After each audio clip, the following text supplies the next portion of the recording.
Thank you, Mr Speaker. It's great to be back in this place, where we intend to hold this terrible Labor government to account for what it is failing to deliver for the Australian people each and every day. We return to Parliament after what's been a tough Christmas and New Year, certainly for many people in my community, and I'm not just talking about the Christmas Day tornado. Although it's traditionally a happy time of year, it was simply not so for many people enduring hardship during this cost of living crisis. The price of the Christmas ham was up, the toys for the kids more expensive, petrol in the car up again, and then the electricity bill rolls in up even more. Net disposable income has fallen by almost $8,000 since Labor came into office. That's a whopping $153 per week worse off. Now, over the last couple of weeks, this Labor government is trying to fix an inflation problem with a taxation lever. Two separate economic issues. Quite frankly, I wouldn't trust them to get either issue right, let alone both of them at the same time. So let me say something about inflation. The Treasurer continues to use words like moderate, under control. But the economic reality is that inflation is a rising and compounding burden. Let's not kid ourselves. Labor have done serious and permanent damage to the household budgets of millions of Australians. In about 145 days' time, the government's going to offer an additional $15 a week to many Australians, which, quite frankly, they will happily take. But you know what? Australians are rightly sceptical of this Prime Minister and this government because they know that Labor will give with one hand and take twice as much with the other.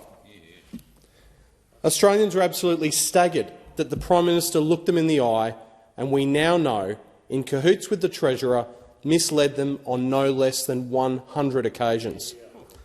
And up until very recently, the Prime Minister continued to cover his tracks. He said on 7 News on the 11th of November 2022, "My word is my bond." And we said during the election campaign that we would maintain the position that had already been legislated. I've always been a man of my word, and I believe that when you go to an election and you make commitments, you should stick to them. Let's put it bluntly.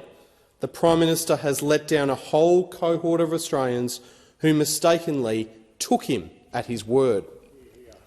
In fact, some have suggested that the Prime Minister lied his way into the lodge by playing a straight bat to tax, taking away the election scrutiny, saying that it wouldn't change when all along that was never going to be the case. After years of waiting, those aspirational Australians amongst us thought they were going to receive their extra tax cut, patiently waiting after Stage 1 and Stage 2 that had already delivered significant benefits to low and middle income earners, only to have it snatched away. The Coalition is committed to lower and simpler taxes. We will make decisions on taxation, as we did with the original reform agenda, that will last beyond this week's news cycle for a government showing desperation in the Dunkley by-election. When we take a commitment to the next election, Australians will know that we will keep our word.